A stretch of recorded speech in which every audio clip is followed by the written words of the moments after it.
और वो आई, थप्पड़ मारा और चलती बनी। हरीम शाह के मुफ्ती अब्दुल कवी को थप्पड़ मारने की वीडियो मंजर आम पर आ गई। मुफ्ती अब्दुल कवी कहते हैं हरीम शाह एक लड़की के साथ कमरे में आई, थप्पड़ मारा और भाग गईं। हरीम शाह कहती हैं अब्दुल कवी गलत हरकतें कर रहे थे।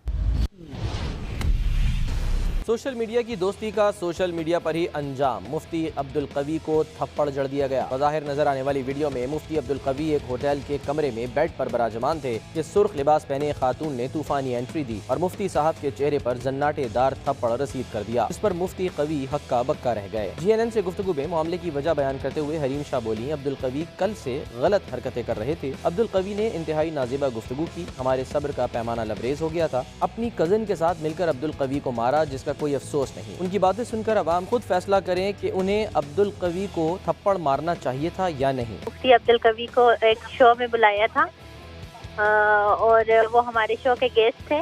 हमने उनकी खातिर मदारत की और जैसे एक गेस्ट की होनी चाहिए और जैसे गेस्ट के साथ बिहेव करना चाहिए, लेकिन उनको इज्जत रास नहीं आई और जिसकी वजह से उन्होंने हमें हरेस किया और नाजेबा किस्म की गुफ्तगू की।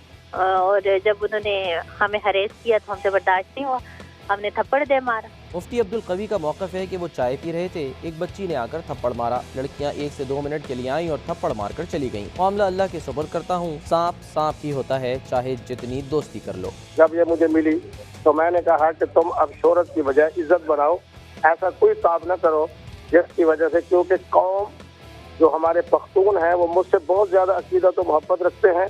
और मैंने इसको समझाया कि तुम हमारे साथ सही मुआशरा रहोगे तो फायदे में रहोगे। अगर खुदा न खास्ता, मुझे पता नहीं था कि इस तरह की कार्रवाई करेंगे। मैंने कहा शायद हो सकता है तो मेरी बात जो है वो टेप कर ले, तो इसके बावजूद जो कुछ हुआ वो आपके सामने है। कंदील बलोच कत्ल केस हो या सोशल मीडिया स्टार से मुबैना मरासिम की बाज़गश्त, मुफ्ती अब्दुल कवी इससे पहले भी कई बार मुतनाज़ा शख्सियत के तौर पर सामने आ चुके हैं।